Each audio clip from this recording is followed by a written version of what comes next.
welcome to the show. Thank you so much for taking the time to come and chat with me today. And you are the chief of the Chapleau Ojibwe First Nation. Did I pronounce that right? Yes, you did. Awesome. So you're the chief. What do you do as the chief? What I do as the chief is, and the best example that I've given to people is a chief is almost like a mayor. I'm the political body for our community. And so I oversee and I make sure that we get funding for housing, education, health, all those important categories that help a city or a town survive, economic development. And I as the chief, we also have counselors too. Just like I said, a mayor has council members. So I have two council members with me. So I don't base all the decisions myself. I have council that I also involve in a lot of our projects that we have out there. And I'm so happy that even through this whole pandemic, I was able to, well, not me personally, but our staff, we applied for funding from the government to help us build 3 new homes in our community. That's awesome. Yeah, and one of the things for my First Nation, Chapleau Ojibwe, we are a small community, like we have a small population. So a lot of the government fundings is based on population. So in our case, having such a low population, and I believe even towns and cities too, like when they get government funding and whatnot, it's also based on population. So we always miss the boat on a lot of funding because of our population. So it's been a number of years since we were able to build a home in our community. So having three go up in the same year and during a pandemic where supplies and materials were really not something that was really easy to get. So I'm glad that we were at least able to do that. Yeah, that's awesome. I'm glad that you guys are able to do that too. That's so important. In your opinion, how important is it to acknowledge the land that we live on? In my opinion, it is very important to acknowledge the land that we live on. As Native people, we are always grateful about the air we breathe, the earth we walk on. Like, it's everything about nature and our surroundings that we are thankful and grateful for. Um, it's one of the strong beliefs that we have as Native people to really appreciate that, because without all that surrounding air and ground life, where would we be today? That sort of thing. So, and also acknowledging it is thanking, you're thanking Mother Earth for everything that she provides for us. So, yeah. And I find that a lot of, like, you'll hear, like, some of the government officials, before they start their meeting, they also, acknowledge the land that they're hosting their meeting on. So I really like that, because that shows, a lot of respect for for the surrounding people, and it just goes to show um, whose land it was before. Yeah. Yes. Thank you, Mother Nature. What was your upbringing like? So my upbringing, I've always lived on reserve until I moved here to Sault Ste. Marie. And I must admit that I was probably one of the biggest hypocrite because I said I would never leave my community. But I did. And I left it so that my two younger children would have higher education. But my upbringing, I was born and raised in Chapleau, and my mother was a single parent. I think my parents separated when I was like a year and a half. And so I was raised with a single parent. And back in those days, that was not something that was really common back then. So my mother, she did not have a driver's license. She didn't finish school. She didn't have higher education. She went to school until she was 16. And But she worked really hard to gain employment because she knew she had children to take care of, and she got her driver's license. And also growing up, I never spoke our language. We didn't. My mother never taught us our language. My mother is a survivor of residential school, or she was a Mhm. survivor. She has Mhm. passed now, it's been 5 years. And she never lost her language when she was in residential school. She was there for 10 years. And when she said when she got off the train at 16 years old, she said her aunt and uncle met her at the train and they only spoke Ojibwe, and she was able to speak to them in Ojibwe. She said that when she was in residential school, she would talk to herself at night in Ojibwe. And I often struggle with why she never taught us to speak that language. And I think, the more and more I think about it, I think about the traumas that was instilled in her that she probably did not want to pass that on to us. She Mhm. still Mhm. felt that we should know our language. Mhm. She would, she would be punished. Everyone would be punished at the school if they did speak their language. And growing up in Chapleau is we have a lot of French in the community, and I remember myself as a child going to school. Um, there was a lot of fighting between the French and the English.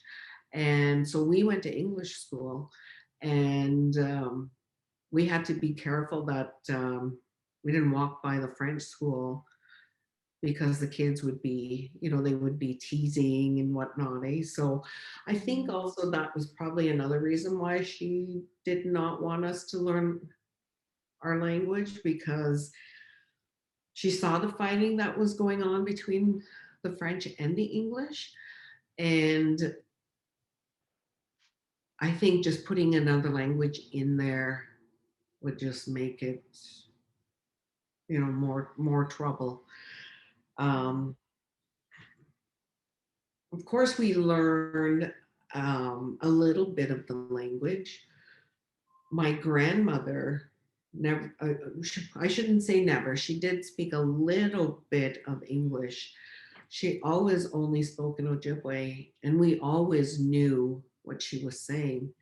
So this is where I really struggle with how come I knew what my grandmother was saying, but yet I was not able to speak to her back. And I just think that maybe it was the confidence. Like I didn't feel Mhm. confident enough that I would be able to speak the language back to her. Mhm. And going back to living in Chapleau, when I had children, my three younger children they went to an all French school. And I saw it as it was an opportunity for them as they got older, because Chapleau being a French town, in order for you to get a job, even if it was working, at the canteen, they would always ask for you to be bilingual. Mm-hmm. So I thought, you know what? I'm going to give my children an opportunity to be able to have jobs and to be able to speak in the two official languages of Canada, which is English and French. And lo and behold, we come out into the big world, and there isn't a lot of places that ask you to speak French and English, unless you're working for the government. Mm-hmm. Mm-hmm. Yeah. Yeah. So my upbringing, I'd have to say, was very good. I learned a lot of, my husband is non-native, and I talked to him about some of our stories of going hunting, and he's just amazed by it. And because he says, I wish I hunted like that. So we would go hunting with our uncles because my parents were separated, and our uncles would take us out, and if it was moose season, we would go out hunting, and we would get on a canoe, and they would paddle the canoe, and we would go across a lake. We'd portage, so my uncles would carry the canoe. We'd walk through the bush, come to another lake, paddle across that, portage again, and then get to a third lake. And that's where we would hunt. And Wow. if they were lucky that they would get a moose, it was a long process because now you had crossed over two lakes. So to harvest your moose, you had to prepare it there and then take it all back in all those steps to get Yeah. back. How big are moose in real life? Because I've only seen like the ones in like stores and like sporting life. They have like the big real life realistic one. I've always wanted to see one in real life. How big are they? They're really large. A lot of people say, they're like horses, but I think they're probably bigger than horses. Like Yeah, maybe for they sure. would be like big as, because I think Clydesdales, and I love Clydesdales. Oh, me too. Yeah. Me And too. I think they would probably be as big as Clydesdales. Yeah, they're huge. Yeah, I've never seen one in real life, but I'd be like, oh my God, kitty. I'd be like, come, I want to pet you. Bad idea, but oh well. Of course, Yeah, growing up in the north, they're everywhere. yeah. No, I'm from Toronto, so like even horses are like exotic for me. My mom actually went to a residential school. I think she wasn't a resident there, but she did attend the school there. And her best friend was actually somebody who was Indigenous, who was a resident there, and it's kind of coming back to her now, with everything going on. Um, but yeah, again, thank you for being so vulnerable and sharing that. This is something that I think we all need to hear. Mhm. So yeah. Yeah. For my next question, do you have like a favorite dish or object or saying that is traditional to Indigenous culture? Um, Yesterday I was really trying to think about a dish, an object. And so I really had to think about it because, Mm, you know, uh, we're living in a modern world. yeah. So, you have your cell phone, you have your iPad, and, you have internet and all that. And so I had to really think back to my time as a young person, because when we lived on reserve, we did not have, when I was young, I think until I was in grade two. So before grade two, we had no hydro, no running water. Uh, so I really had to think back to those days and think about all the stuff that my family did. And I would have to say that as Ojibwe people in our area, we were a lot about eating our traditional wild game. We didn't grow, we didn't grow anything. We were hunters and trappers. So, you know, I think one of the main items that we consume all the time is moose. We do have partridge. We did grow up having rabbit. I don't ever remember eating rabbit because I don't know if it's just I can't visualize myself eating a rabbit because I don't eat rabbit today. I know. I mean, I had pet guinea pigs, so it would be sacrilegious for me to have rabbit. Yeah, yeah. So, so it was all about the wild game that we ate. I know a lot of people will fundraise and they'll say Indian taco night and stuff like that. And it's like traditionally that was not our food, but we actually just had that for lunch. My sister came up and she prepared us Indian tacos. So I don't know if you've ever had an Indian taco, but they serve it at when you go to traditional gatherings or powwows, that sort of thing. It's one of the staple items they have. But I think it's probably a dish that has come from the South because as Indigenous people, we're considered North American. We had no boundaries.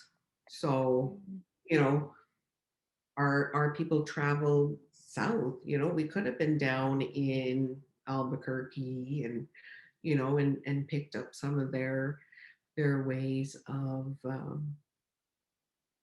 their foods. And so, yeah, I really had to think about it because I thought there isn't really a dish that I could remember. And then I said, well, we were all about just wild meat. Awesome. Hmm. Okay. That So makes no, that makes total sense.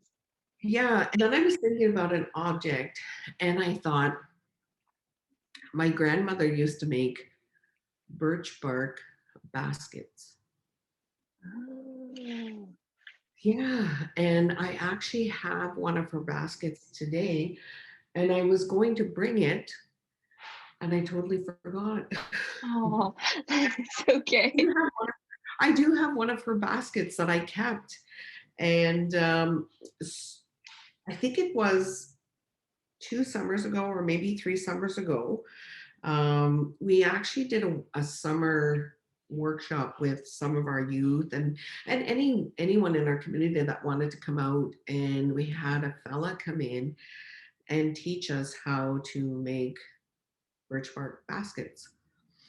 So, because I mean, my grandmother didn't teach anyone, but I could remember, you know, seeing the birch bark and seeing because they would use now I'm not gonna say the term right, but they're like roots, like small Okay. little tree roots, and they Mhm. would be soaking in water so that it was more easier to be able to because it was like threading Mhm. all the birch bark together. I think they So, actually they may have had a workshop or something that had to do with the birch bark baskets. I think they may have actually done something here, but I'm not 100% sure. But I feel like I've heard that before. So yeah. So I actually made one myself. So I'm kind of proud of that's my little awesome. that I made.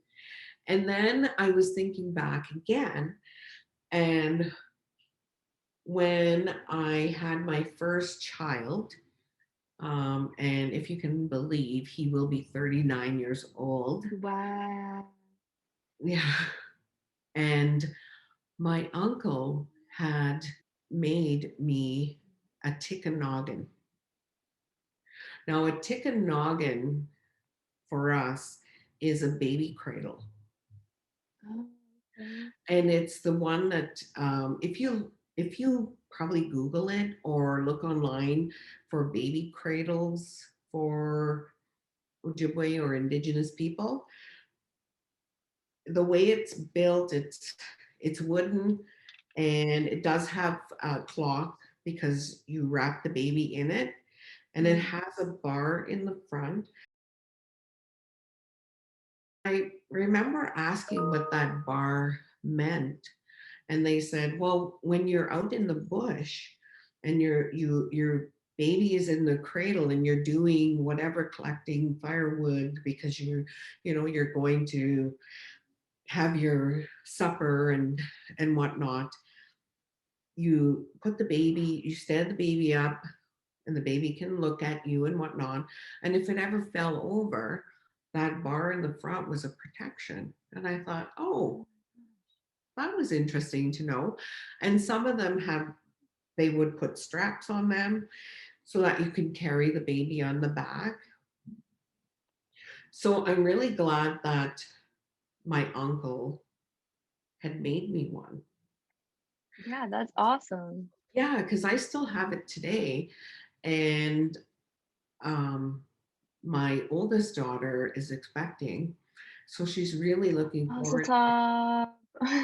she's really looking forward to being able to use the Tikanagan that has been in my family Oh, for that's awesome. That's 39 years. awesome. Yeah. That's amazing. So that was about all that I could think of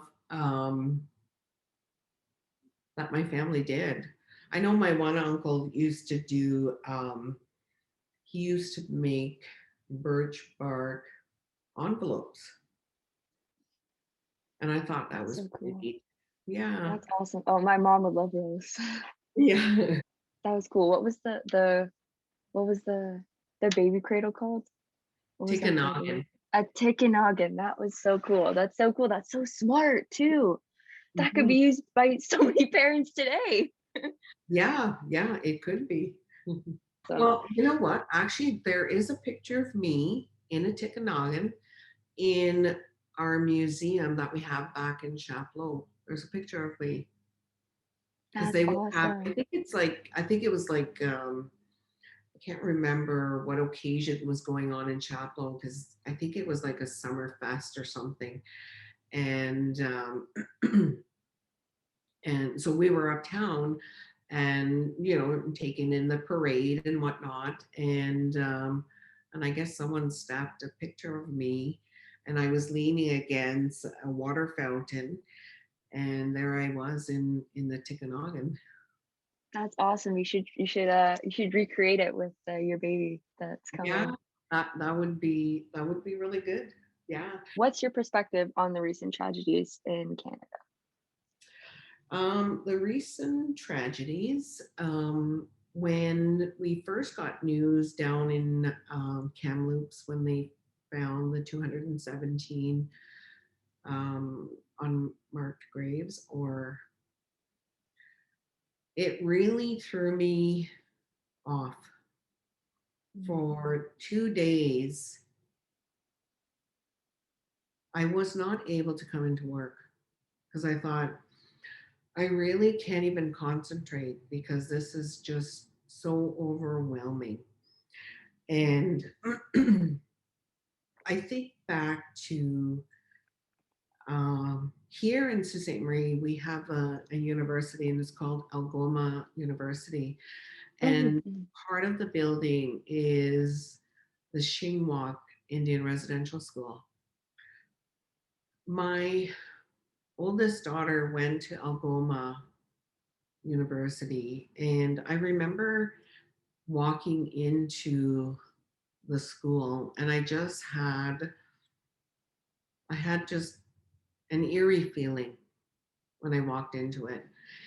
And then I walked into their music room, and it was so dark in there. And I thought, why is it so dark in here? And then I found out that it was their music room, but it was also the church. So, and so it was just very sad and dreary in there.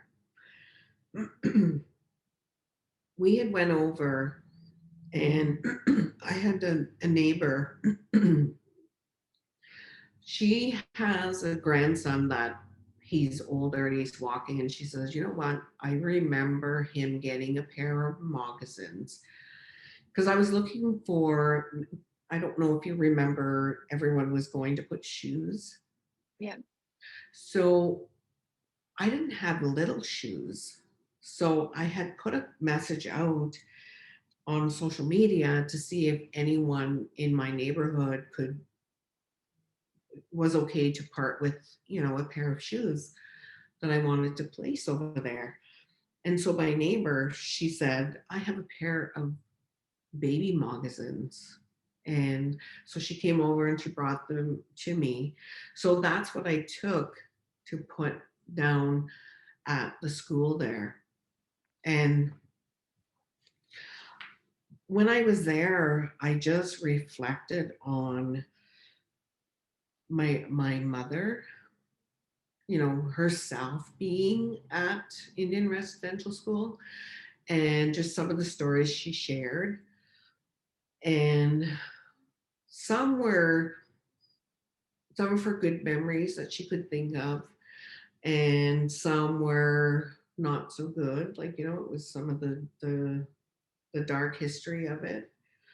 And so when I was there, I became overwhelmed because I thought I would not be here today if my mother did not survive residential school. And I thought her whole legacy would have been gone had she not survived. So it was very moving. I've never been to, because they do have a graveyard that is near the Algoma University. So I wanted to take a walk there. So as we're walking, I noticed these flowers, and they were morning glories. I believe they were morning glories. And I thought, those are beautiful flowers. I've never seen them before, And so we continued to walk, and I said, I hope we're going in the right direction. And so we just kept walking. And finally, we got to the graveyard, and it was all fenced in. And honest to goodness, the whole graveyard, the whole fenced in, was filled with forget me not flowers. I could not believe that. My son's girlfriend, um, she's non native. She did not know when she first met my son that he was First Nation. And so they've been together over 6 years now. So she does know. But she herself could not believe all the forget me nots that were just in that grave section.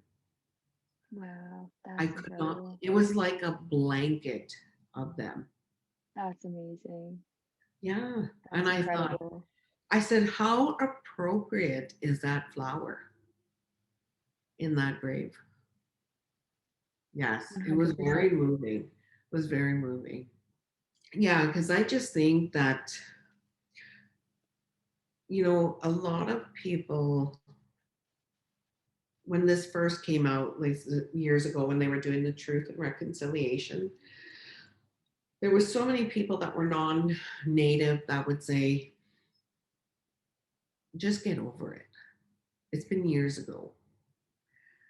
And I think back, and it's like, The last residential school closed in 1996, Yeah. not that long ago. No. It was in your lifetime. Well, maybe not Yeah. your lifetime, um, but I'm second generation. My children are third generation. If they're still here today, you're looking at people who are still trying to get past that dark history of our Yeah. people. And it's so hard to, because sometimes I, we will sit down together, like with our all my children, because they're all adults, they're all grown up, and they'll talk about how, people say, just get over it and whatnot. And she said, but when you think about other nationalities out there, she says, we still honor the wars, the world wars that happened. Um, we you still hear stories about the Holocaust, Yeah. I was just gonna say. you know, and so why is it that we should not think about what happened to us? You Yeah. know, I don't. No, that's something like, I mean, that you can't just get over that. Like you can't forget that. Like that's so insensitive for people to say, even just like as somebody who's been through like traumatic experiences, like just like regular traumatic experiences like are hard enough to get over, like to have a multi-generational trauma that you're trying to fix and reconcile, and then you have people that are just like get over it. That's not cool. That's so insensitive. Yeah, because it isn't something that you can just get over. No. Um, I it isn't, because even though, because a lot of people will say, "Oh, well, then your mom was one of the lucky ones," and I'm like, "Lucky? I guess she was lucky to survive. Yeah, but that's She wasn't one of the lucky ones." no. No. Would you, at 6 years old, have someone come and knock at your door and tell you we are taking your child? That's what happened to my mother. And she said that, um, when they were allowed to visit, like when they were allowed to go home, it would be like at summer break. Um, she said they were told that they had to be back at a certain date. And if you did not get back on time, then you were not allowed the next year to go home. Oh my God. And so my mom, she might have been in there for 1 or 2 years, and her mother died. Oh my. Her father had died. He might have, I think he passed away shortly before or after she went to residential school. So she had no parents to come home to. So she never left the residential school. My mother went to the residential school in Thunder Bay, St. Joseph's Residential School in Thunder Bay, Ontario. To this day, I don't like going to Thunder Bay. I don't blame you. I've been to Thunder Bay because my mom, when we were older, she went back to school. She actually went to university, and she actually became a native language teacher. Yeah. So she did that in Thunder Bay. So I would go to Thunder Bay because it was during the summer months that she would go there. So we would go there to visit her. And and then I start thinking about all the stories she used to tell me when she lived in residential school. she would have like odd jobs. She said she used to be a dog walker, and she would talk about some of the places she would go.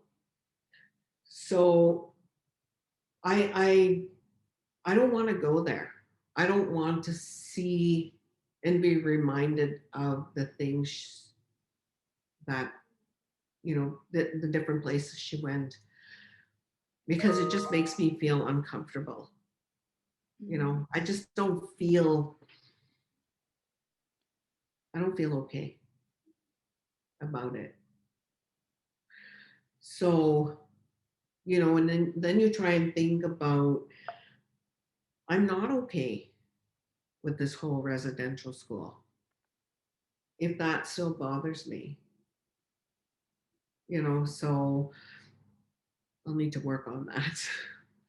No, that's okay. Let it bother you. It's like as like that's that's all I can say. Like just yeah, no, that's not something that you can just get over. No matter what people say, like you can't. You need to, do whatever works for you to help you cope with that. It's not something that can be forgotten, and it shouldn't be forgotten at all ever.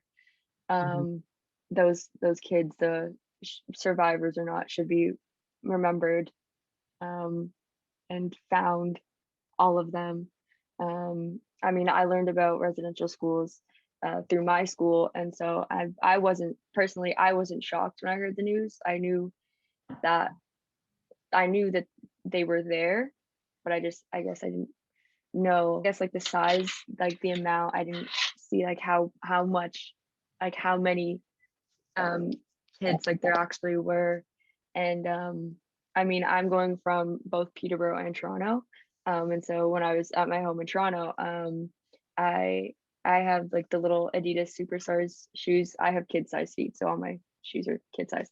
And I had little orange flowers. They were like these ones fake so that they wouldn't die. I put them in the shoes and just put them out, and I've I still haven't put them back inside. And then over here, I remember I was walking somewhere and it was at City Hall. There were just all these shoes. And I had heard about it, I had seen the pictures of them, but actually being there and seeing them, I got like emotional. It was it was so heartbreaking. I honestly don't even know what to say about it. I mean, thank you again for being vulnerable and sharing your personal experiences. It's shocking, it's heartbreaking, and yeah, mhm. it's totally normal to not feel okay. Yeah, I wasn't okay, so yeah. yeah. I remember when my children were in school, in like elementary and secondary. And I'm pretty sure that all the schools that my kids went to, I'm pretty sure the principals, when they looked out the window and saw me walking, they probably thought, oh no, here she comes again. I was a very vocal and present parent for my child when they were in school. I would not let anything that I thought was not appropriate happen to them in school. And I would make sure that I was right at the principal's office right away. And because living in Chapleau, my children were minorities, just being Indigenous.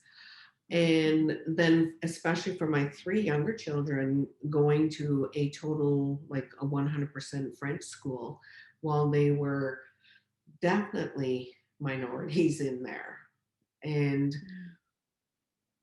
and then I thought back to my role in doing that, and why I felt the need to do that was I would think about my mother, her being in residential school, and I said she had no one to speak for her. She had absolutely no one. I said, so that definitely was not going to happen to my children. I said, I will make sure that I will be at school for them and stand up for their Mm. rights. Good. Yes. Yeah, and I did that. And that's why I said I'm pretty sure the principals, when they saw me parking in the parking lot and walking up, they probably thought, oh boy, here she comes again. No, that's like my mom. Mama Bear, when Mama Bear shows up and brings the claws, Mama Bear's not playing around. I No. know that because Yeah. I was born with anxiety disorder, and so that showed when I was a kid, and like in class, and teachers would often. I remember being in grade 2, especially there was this one teacher who just like singled me out of the entire class and just like treated me absolutely terribly. And Mama Bear was there. Mama Bear was there. Mama Bear was, showing up in the office and doing everything she can. So we appreciate you, Mama Bears. We do. Yeah. For sure. Your work is very much appreciated. Oh yeah. Oh yeah. And I made sure that I was there for them. Yes. And then hopefully um they continue that, like, and not Yes. that I was an angry person. I just wanted to make sure that things were done properly, and Yes. yeah, because everyone deserves to be treated the same way. Absolutely. And everybody deserves to have a voice for Mm. sure. Yeah. Um, Yes, no, that's very, very important.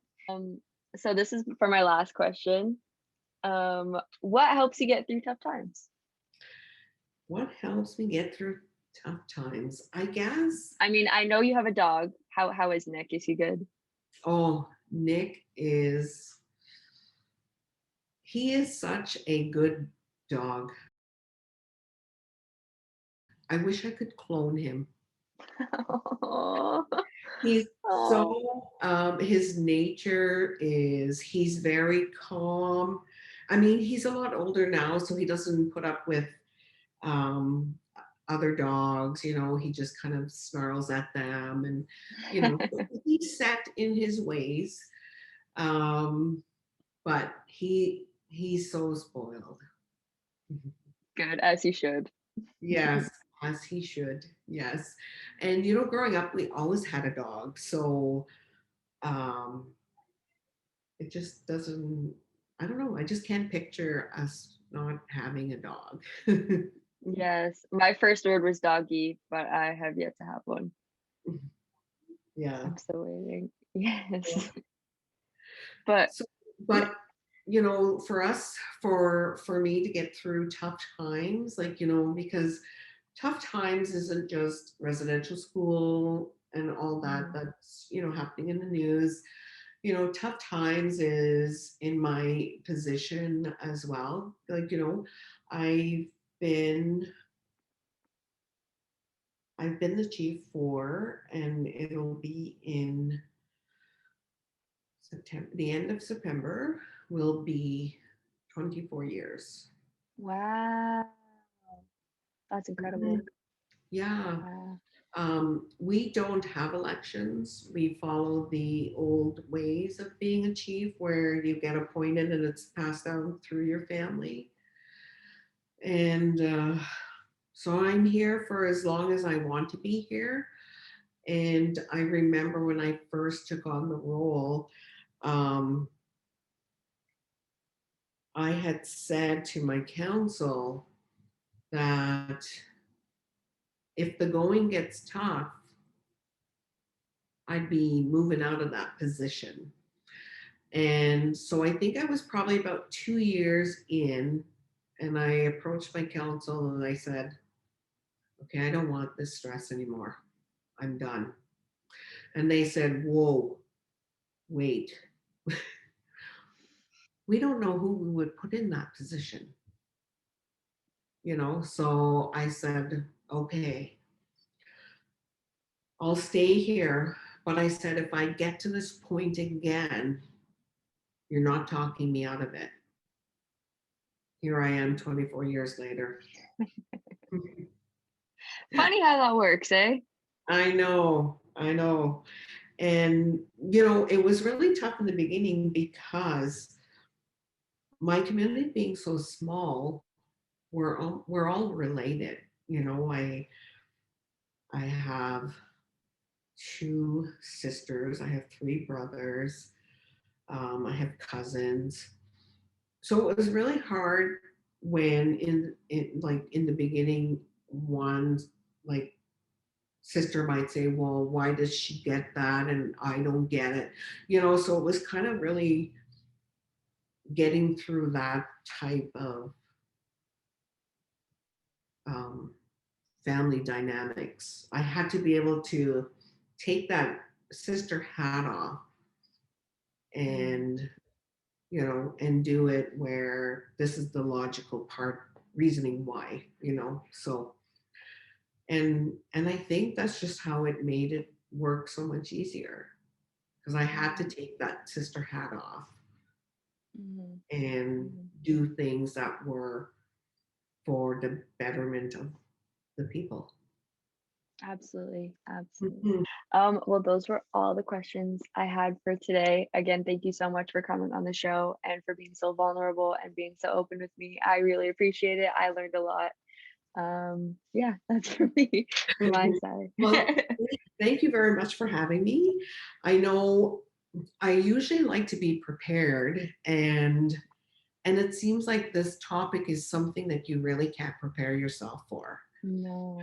I remember when Emily was in high school and they were doing a little, and I don't think it was in the curriculum, but I think it was her teacher that wanted to talk about Indian residential school, and she said that they watched one of the movies, We Were Children. I don't know if you've seen that, but it's from the Maybe. National Film Board of Canada.